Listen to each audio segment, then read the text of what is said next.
we, the people, the consumers, also are the ones that buy the stock. So we are the captains of not only the ship by being a consumer, we're also the captain because we're also the owners. The problem is that what you've done is you've relegated your ownership role. So rather than you managing your own future, rather than you managing your own money, your own savings, your retirement, and saying, well, I want to build the world that I want. So let me back it up. Let's say that you bought a company, you invested in your friend's business, and your friend's business said, my business is to go push these ideologies and sell tucking swimsuits for kids and to put Satan on t-shirts. Would you invest into that company? Now, yes or no. But if the answer is no, well, then you shouldn't allow any of your investment dollars to go into those types of companies. But if you've relegated your investment decisions to the BlackRocks, the State Streets, the Vanguards, then that's exactly what's happening. They've taken your money and put it into those businesses. And even worse than them using your money to go against your ideology, even worse than that, they're doing that without regard to profit. So you give them your money and they have a fiduciary duty to get you the highest return they possibly can. But how are they making decisions that are literally going against making profit? So one, they're failing their fiduciary duty for you. Number one, that's a legal problem. Hopefully we'll see some class action lawsuits pop up from that. But number two, you've relegated your decision. Hey, BlackRock, you just invest my money for me. And then they go weaponize it against you and it underperforms. Because you're lazy, because you don't want to manage on your own, you don't want to take the time to figure out how to do that.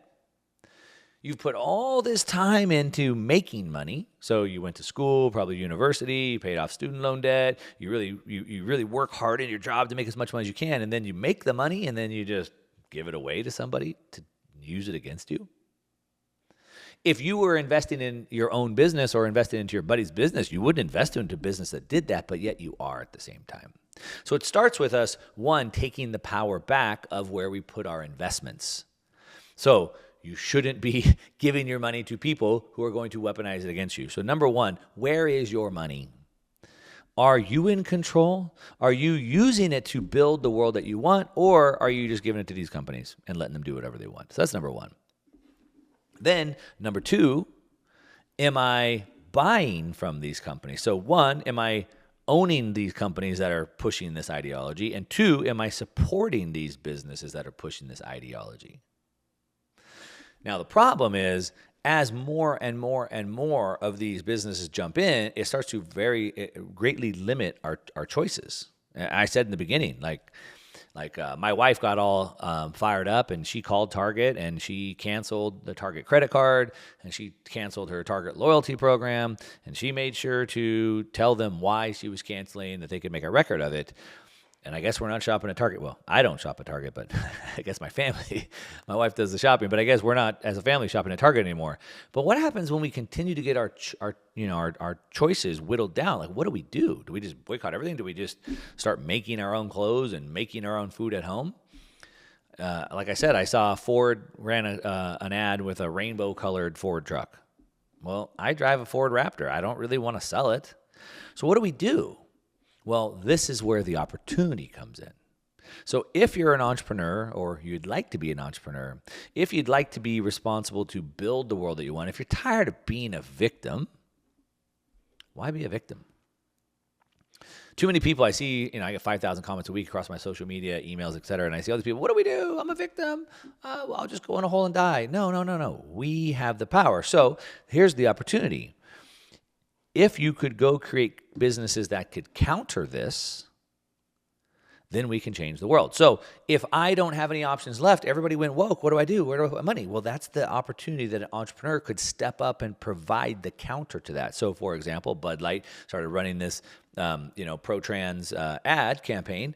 Well, I don't want to buy Bud Light anymore. So what beer do I buy?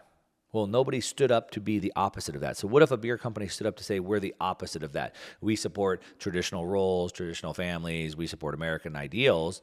Well, then my dollars that I don't want to give to Bud Light anymore, I can move over to there. But no entrepreneur stepped up to do that. Now, there are people doing this, so we can look at coffee, like Black Rifle Coffee, for example. They've stepped up and they provide coffee, just a very boring product, coffee, but it's for Second Amendment rights and for veterans. We see Ben Shapiro and Daily Wire's company, they were sponsored by Harry's Razors.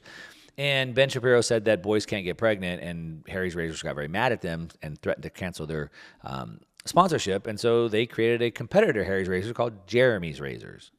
And now they have an alternative for people to give their dollars to. If you don't want to support Harry's and you don't want to support companies who are mad that boys can't get pregnant, then you have now a choice to go to Harry's. And now they spun off another one, a chocolate company, which is now competing against Hershey's.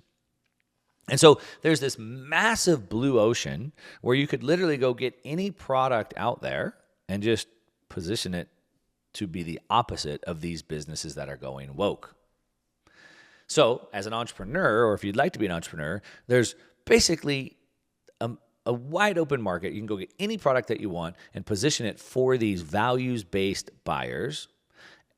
And that's a massive opportunity. The business market is very crowded. A lot of times as I'm coaching people through business, they say, oh, but the market's too crowded. There's too much competition, which first of all isn't a big problem. But, they think the market's too crowded. Like, how would you go start a coffee company today? I mean, I go to the grocery store, there's like 80 coffee companies there. But if you position it to these value-based buyers, it's a completely blue ocean. That's a massive opportunity. And then number two, as consumers, we must vote with our money and we must go support these types of businesses. So think about where you're putting your money. Don't try your best not to give it to businesses that are against what you want, and instead give it to businesses who are for what you want. So if we had one business that was pro-transitioning children and one that was against transitioning children, then it would allow the market to vote on that. So, hey, if you really want to transition kids, then fine, go give your money to those businesses. And if you don't, then give your money to the other businesses. Now, of course, businesses could just stay out of this altogether, which is what would be preferable. But if they can't, because they're being forced into this because of the DEI and the ESG narratives. Anyway, if you're just tuning in, you're listening to The Mark Moss Show. Hopefully that brings you some hope. You don't have to be a victim. You can build the world that you want, and there's massive opportunity right in front of you if you do. We've been talking about this. Hopefully you enjoyed it. I'd love to hear from you. Hit me up on social media @OneMarkMoss. Let me know what you think. Send me a message, and that's what I got. Thanks so much for listening.